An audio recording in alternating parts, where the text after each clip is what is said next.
CompTIA Tech Plus Complete Training Course.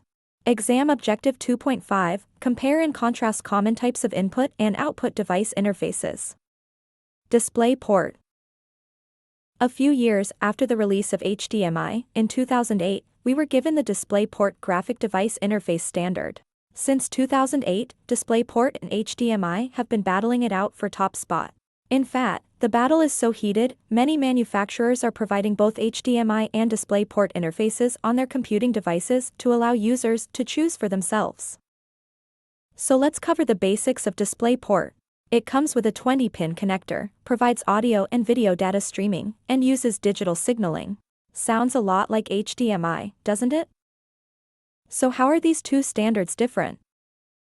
Well, the DisplayPort standard is free to use, or open source, while the HDMI standard charges the manufacturers a small fee per device for its use.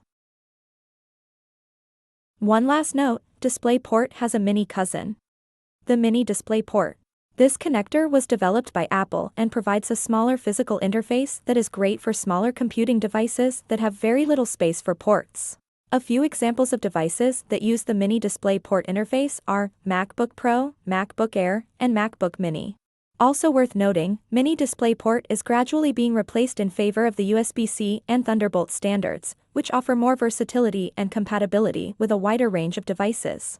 However, adapters and cables do exist, allowing Mini DisplayPort devices to connect with newer systems using USB-C or Thunderbolt.